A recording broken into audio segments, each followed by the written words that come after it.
Même avec la varicelle, on en veut encore. Odon Armor, les seuls que les gosses adorent. Que quelqu'un me refoute au frigo. Salut tout le monde et bienvenue sur l'écran fou. Et aujourd'hui, on vient évoquer le blockbuster de la semaine avec 65, la Terre d'avant. Donc un film qui se permettait justement une promotion culottée bien comme il faut, puisque on se permettait de mettre en bon gros caractère bien graquitache par le producteur Sam Raimi ou encore par les auteurs de Sans un bruit. Donc 65 qui raconte comment un vaisseau spatial va se cracher sur une planète avec pour seul survivant le pilote Mills et Koa, donc une jeune gamine, qui vont devoir se serrer un peu les coudes et apprendre à survivre sur cette planète hostile qui est finalement la Terre, mais 65 millions d'années plus tôt, comme l'indiquait justement le titre très clairement. Et alors, qu'est-ce que vaut cette chose ? Eh bah... La vache, mes petits-enfants, vous êtes pas prêts, hein. C'est-à-dire qu'à titre personnel, déjà, moi, j'y croyais pas du tout.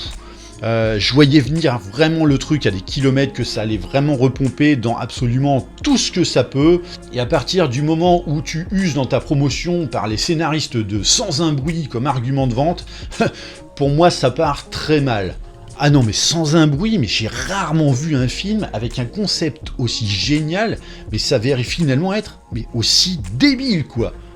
Mettre les personnages dans des situations complètement absurdes pour nourrir la tension du film à ce point, j'ai rarement vu ça, hein. Et malheureusement, avec 65 la Terre d'avant, plus j'avançais dans le film, plus je me disais que, au final, j'étais hyper loin de la vérité, quoi.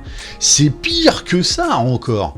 C'est-à-dire que niveau inspiration, effectivement, c'est pas piqué des hannetons, hein. Tu retrouves du Jurassic Park, du After Earth. Bon, d'ailleurs, de toute façon, le trailer, il sentait After Earth à 300 km. Du Outlander, du Predator, et j'en passe. Enfin, tout. Mais ça, à la limite, moi, c'est pas tant ce qui pourrait me poser problème. À partir du moment où t'en racontes quelque chose de correct, qui tient un tant soit peu la route, et qui soit un minimum palpitant à mater quand même, puisqu'on est quand même sur un blockbuster qui te promet un minimum de spectacle, donc bon. Et d'ailleurs, la preuve, dans le style repompage de tout ce que ça peut, personnellement, j'ai adoré Oblivion, donc il n'y a pas de raison. Mais là, c'est même pas sympa à regarder, quoi. C'est-à-dire que là, on tape dans tout, mais à aucun moment, c'est pour en proposer du mieux que ce qu'on connaît déjà. À commencer par la forme, hein.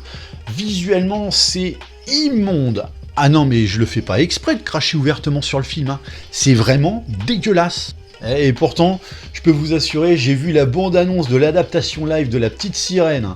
Alors faut savoir que cette chose est réalisée par Scott Beck et Brian Wood, donc en écopant de presque 50 millions de dollars, et c'est vrai que 50 millions, on se dit que c'est pas si ouf que ça, hein, pour un blockbuster au final.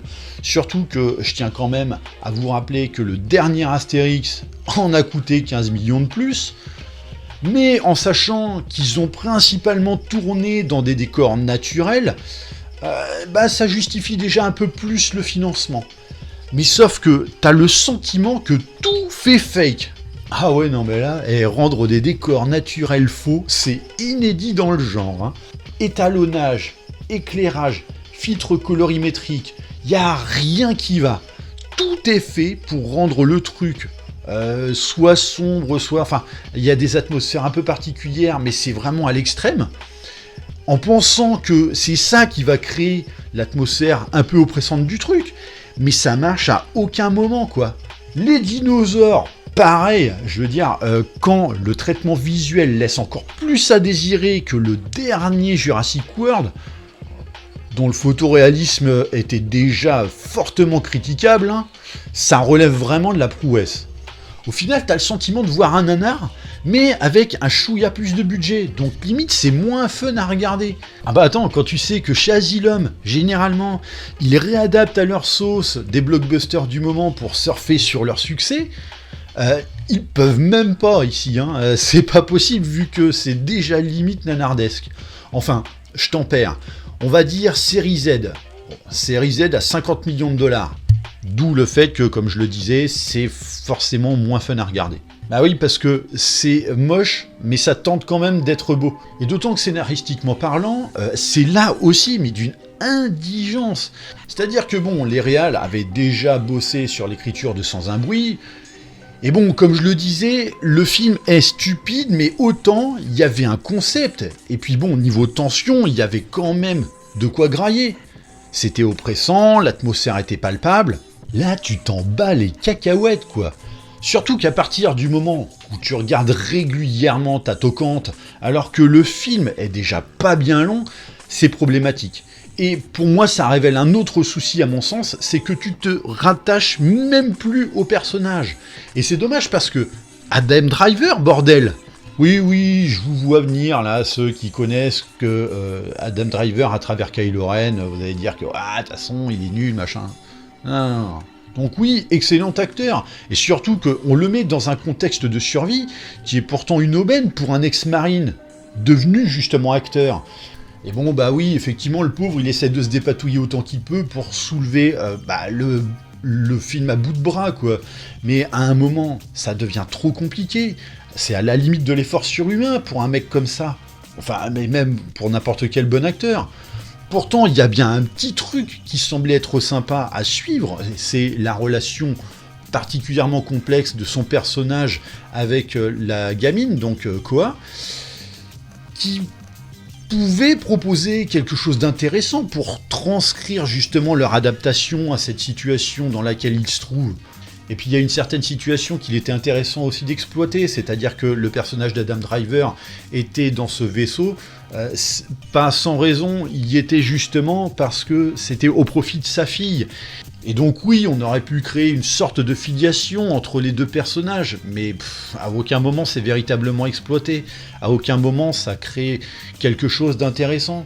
On aurait pu établir un certain build-up qui nous permettrait de nous sentir un peu plus concernés par leur survie et leur motivation, mais sauf que à la fin, tellement le film est d'une indigence, même en matière d'écriture des personnages, tu pouffes, et donc t'en as plus rien à cirer de leur sort, quoi. De là, il n'y a plus beaucoup d'espoir. Ah non, mais parce que si vous espérez une remontada dans l'intérêt du film, vous vous êtes trompé de séance, hein. Petit mot sur l'action, c'est à l'image de la mise en scène au final, hein. C'est-à-dire que, comme je l'évoquais tout à l'heure, si déjà t'es pas foutu de livrer un climat de tension correct dans un survival avec des dinosaures, on va éviter de compter sur toi pour transcender le truc, quoi.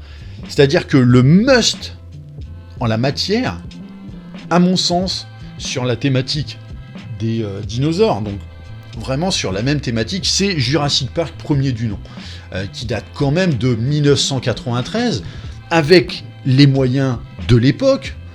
Et oui, ça reste difficile de passer encore après ce film aujourd'hui, puisque la preuve, même la franchise Jurassic World n'a jamais su égaler le truc, donc on sait très bien ce qu'il en est. Mais ça cherche même pas à au moins exploiter le peu de potentiel de ces scènes de Jurassic Park, notamment avec les tyrannosaures. Là, c'est à fond de balle et tout. C'est-à-dire que dans le premier Jurassic Park, t'avais une découverte de la menace qui était progressive. On te la montrait pas de but en blanc comme ça, d'un seul coup d'un seul. C'était vraiment évolutif. Bon, là, on essaie de le faire aussi, mais à aucun moment ça fonctionne. À aucun moment ça ne fonctionne, parce que ça ne comprend pas, malheureusement, les codes du genre. Donc oui, on s'emmerde sec devant 65, la Terre d'avant, d'autant que le dernier tiers, on voit pas du bois, hein. Enfin si, du bois, mais en mode sûr. Bref, on va pas s'éterniser sur cet engin, c'est tout simplement une arnaque commerciale pure et dure. Ne vous faites pas avoir par les intitulés à l'intérieur des bandes annonces et tout. Je vais même citer des compères youtubeurs qui disaient que c'était de l'ordre du téléfilm W9, mais sauf que le téléfilm W9, dès que t'as compris le poteau rose, tu zappes, tu t'emmerdes pas. Au bout de 15 minutes, allez hop, terminé quoi. Là, t'as payé 10 balles quand même pour te manger une carotte, mais pas par le bon orifice. Et alors voilà, le pompon, hein, franchement, la tristesse pour le pauvre Adam Driver qui s'est retrouvé dans cette galère, vraiment, je le plains, quoi. Enfin voilà, je sais pas comment on a vraiment pu valider un truc pareil au sein d'Hollywood. C'est bien que sur le papier, effectivement, il y a matière quand même à faire. Donc bon, mais comment on a pu valider un résultat pareil, quoi? Bref, si je peux vous filer un conseil, c'est surtout de ne pas aller voir ce film. Donc allez voir quand même des films, hein, mais pas celui-là, franchement n'y allez pas.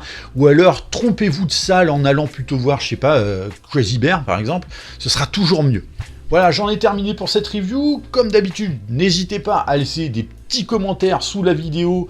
Pensez également à la liker et la partager. N'oubliez pas aussi de vous abonner à la chaîne pour m'apporter plus de visibilité sur le YouTube Cinégame et afin de vous tenir informé des prochains contenus. N'oubliez pas également que vous pouvez me retrouver sur Twitter, toujours sous le nom de l'Écran Fou. Et on se dit à très vite pour une prochaine vidéo. Bye!